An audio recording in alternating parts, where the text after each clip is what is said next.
Hi, this is Damon. Welcome to Tub Talks, and my special guest today is Joe Mode.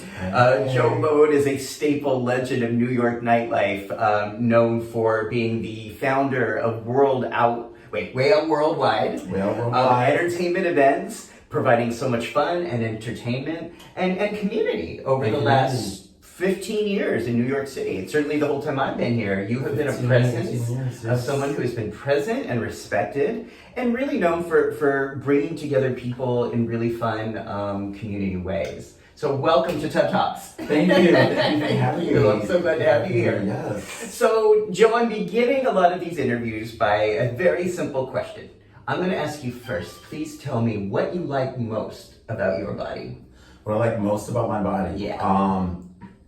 Well, the part that I like the most, which you probably see, are my eyes. Oh, yes. Do you see the beautiful green hazel eyes? Yes. Yes. Now, I mean, it's an inner body part. Yes. But it's the one part that I think that throughout my life that people that people have always noticed the most. That anyone's ever said anything about was always my eyes. Yes. First thing is the green eyes. They're very expressive. Everything, yes. Yes. And they're big and they're expressive. So I have to thank my mom for that. So those are your mother's eyes? Yes, my mother's eyes. Wow, that's beautiful. Mm-hmm. And I think this tattoo... My little tattoo here, yes, is butterfly. Me and my sister, we got the same tattoos in honor of our mom after she passed. And it's great. I've always wanted to get a tattoo my entire life. Mm-hmm. And I figured that this was the best thing was to do this. Wow. You know what I mean? And make that happen, but to do it to honor my mom. Yes. And it's been great. It's so beautiful. Yes. So she's here. She's part of your life. She's part of your spirit every day. Always. She's always with me, yes. Yes. My mother was a very, very strong woman, a very strong woman who went through a lot in her life, but she persevered and she made it happen, and she raised two amazing sons and then started a whole other family. That she became a mother to, and there you go. Wow. It was a life well lived and shared. Speaking of persevering and getting through adversity, Joe, I've also known, and you've been very open in the community about some of the things you've overcome in your life. Specifically, you've talked about your cancer diagnosis and cancer coming through. So can you tell us a little bit, walk us through what was that process of getting tested, getting diagnosed, getting treated? Well, what I would say is that one, I go to Cal and Lord. I have to be thankful for my doctor, who was very vigilant about anal health. He made sure that I had regular checks down there. In your butt? In my butt. Yep, in the butt. Yeah. So that's really important. It's very for important. all men, not just gay men. No, it's very important for all men. Yeah. And what I've learned is that most doctors will not prescribe for the patients to actually get those treatments or those checks. It's more something like that you have to request yourself. It's very, very important. If your doctor's not checking down in your bum and you are of a certain age, I would probably say at about 40, make sure that your doctor is having you do that. Right. So, especially if one has a history of cancer in their family. Yes. You really want to start early with those checks. Yeah. So I saw the doctor. I had something that was going on in there. I went for, we did the procedure. We came back 3 months later. He said everything was great. And then maybe 2 weeks after he said everything was great, I started to feel a growth right around the rim. And then when I came back 2 months later, it turned out that it was cancer. Was it a painful growth or just something that you noticed because you're aware of your body? No, because I'm aware of my body. Okay. No. So yeah, self-checks. Self-checks. Feeling one's body is really important. Yeah, I mean, you're wiping down there and you're kind of like, wait, that little lump's not coming up. Yeah. And you're like, what's that? Yeah. Yeah, you gotta go in and you get that checked. But I was fortunate that we caught it right at the beginning at stage 1. So early detection was imperative. Early detection was definitely imperative. Okay. Because we caught it so that it was isolated. It hadn't spread or metastasized into my system. It was just isolated right out on the rim. And usually in a situation where the cancer is isolated in a small spot like that, they focused on radiation treatment. So I had to do a 6 weeks aggressive radiation where I went in Monday through Friday and I was zapped. What was that like? Well, I'll tell you, it's interesting because when you're there and you're getting the radiation, it's like you don't physically feel something, but in your head, inside, something's going on while it's going on down there. It's not like a real physical sensation, but when you're sitting there, something's happening down there. So it was. It was the actual 6 weeks of treatment.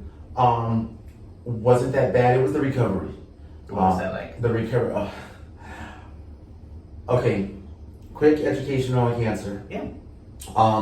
If you're getting regular treatments, so say you get 50 zaps in a session, your body can only remove 25 zaps away each time. So what's happening is that the radiation is compounding in you. So by the end of the 6 weeks, there's this whole mass of radiation that was just down there that still needs to be released.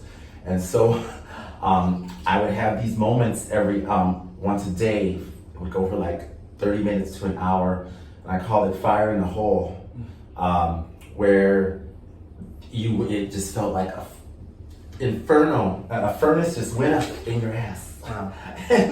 And I was like, is this what I want? The first time I said, is this menopause for women? Like you literally like light up, and all you can do is just kind of lay until it subsides. But How did it subside? It was crazy for 2 months, and then the third month it just withered away. Wow. But very, very, very taxing experience. I was fortunate that it was pretty clockwork when it would happen. So mine would happen sometime between 10 and 12 during the day. So when I did work, I worked at night, so it didn't interfere with anything. But I knew that at some point between 10 in the morning and noon, the little fire situation would happen. But I survived. Yeah. I documented. I wouldn't say documented it, but I would go live on Facebook every day and talk to people about the experience I was going through and what was happening. I didn't work full time, but How did you work full time, or how did you work and maintain your livelihood during this treatment? I was fortunate that I was working at a job where we only had to work like 3 days a week. And I literally would go into work. I finished treatment and I'd go right over to work, and you just go in and you thug it out and you smile. And I was working in a restaurant, so I'm dealing with people. It wasn't like I could just sit in an office or in a desk. Like, I'm interacting with people, and still had to physically move and run food and this and that. Wow. So what advice would you give to someone who's watching this right now and thinking, oh gosh, but I'm scared to do this. I'm scared to talk about this, or I'm scared to have a conversation with my doctor about this. What would you recommend they do? How would they ask for this? How would they approach their doctor about this? About this particular topic? About getting screened, about being proactive, about... Well, I think first and foremost, with your health, you have to be proactive. Yeah. Across the board. Yes, you have to be proactive. No one is going to stick up for you, but you know more than yourself, Yep. and no one is going to know your body more than you. Like, obviously, your doctor, not even your partner, or, the person that you're intimate with is going to know what's going on the inside of your body, only it's you. And it's just about having like self-love and self-care for yourself. How many years now has it been since your last treatment? Well, I did it all. I think it's been, I think it's 4 years now. Yeah. 1, 2, 3. It's been 1, 2, 3. It's been 3 years. Wow. So October will make like 3 years. And how are you feeling now? I'm feeling great. One last note on to make sure, men, tell your doctors, just say, hey, I want to know if I can get an endoscope exam. Yeah. It's an endoscope exam. And you say it that way, and the doctor will know exactly what you're talking about. It's where they're just going to go in, and they're going to check the first several inches of your bum to make sure that there are things. And there are things down there that they will call, if they see something off, they will call it precancerous. They call them precancerous because it's not cancer. But if you don't do anything about it, it could be cancer. It could turn into cancer. Yeah. And it's a very simple procedure. They literally just go in and do a little zap down in there to remove it. And you may feel something for like 2 days and then it's done. Getting the check and the procedure, it's easy. So 3 years later, you are feeling good. I'm feeling great. Now the question I know people are gonna have, so I'm just gonna ask, if you, like, after the procedure, after the treatment, how long was it before you could comfortably have anal sex again? Okay, it was probably a year. Okay. So there was recovery time. There was recovery, yeah, for that there's recovery time. But what I will tell you though, and not that I would say this is the way you need to get it, but my one takeaway was that I ended up with a new bottom. Like, because the radiation effectively burned all of the cells and the skin and everything down in the whole area down there, that when it all finally recovered, You're like a baby. I'm like a baby. An adult. A young adult. No, what I will say is that almost every guy that I've had sex with, where we were raw, and they could actually really feel what was going on down there, has commented specifically about how soft and how different it feels. So that is a good reason as well to get this test, and not to be afraid of, I mean, now you're in great health, you've got a great butt, you feel good, yes. And let's talk a little bit more about now what you're doing with the catering business.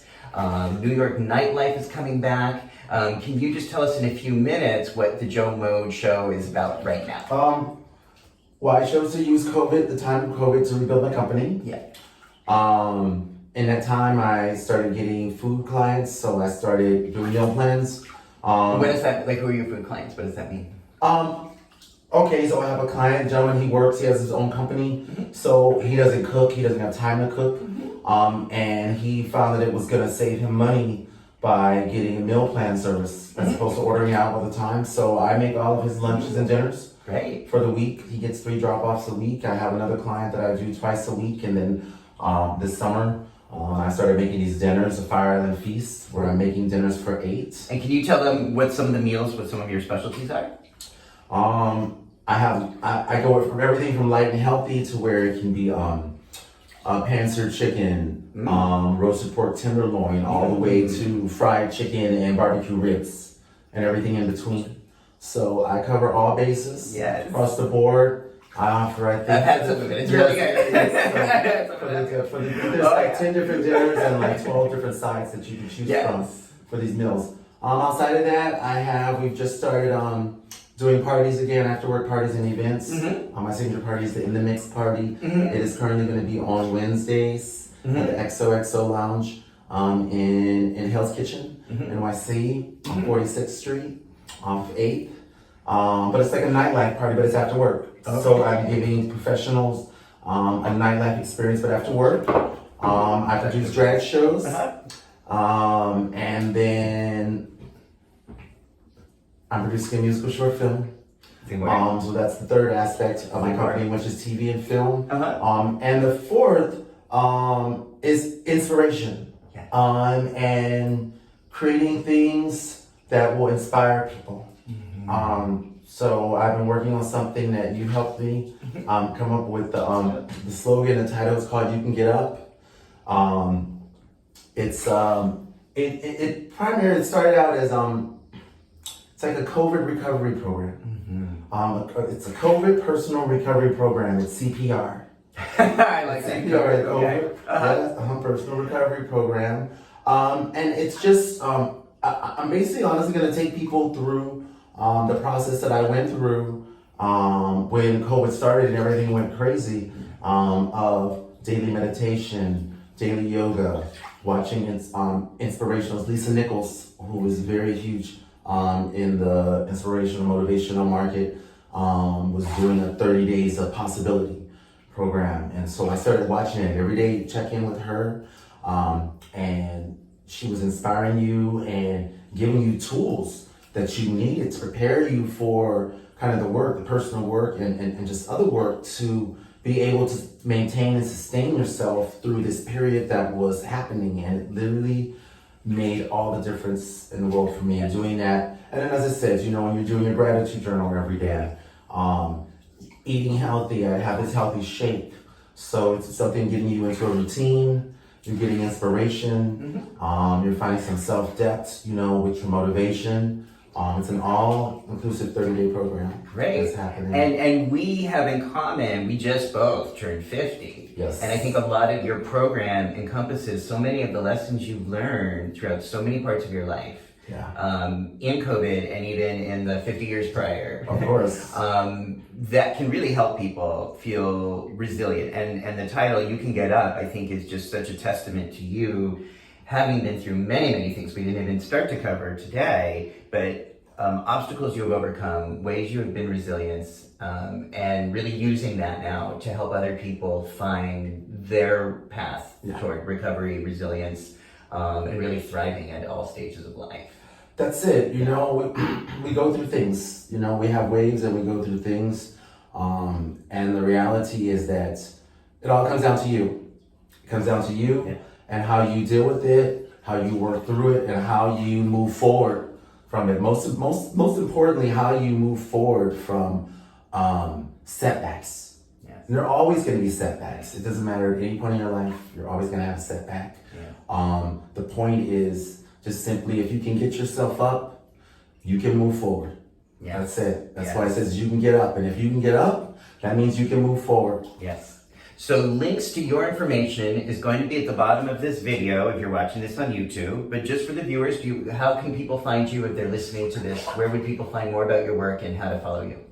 Well, my website is in development, so by the time this is on, there will be a website link on there. But at the moment, you can follow me on at Mojo71 on Instagram.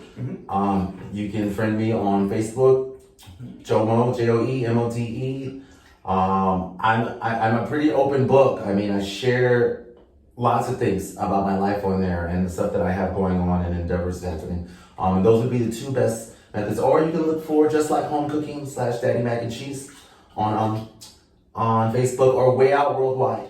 So I'll make sure those links are in the video too. Just check down below in the comments. It'll be there. All right, Joe Mode. Good man, good friend. Thank you for being with me in the tub today. I really enjoyed talking with you. You know what, Damon? Thank you for sharing your tub with me. I love sharing my tub. All right, folks. Until next time. All right. Thank you, Joe. This is Damon L. Jacobs with Tub Talks.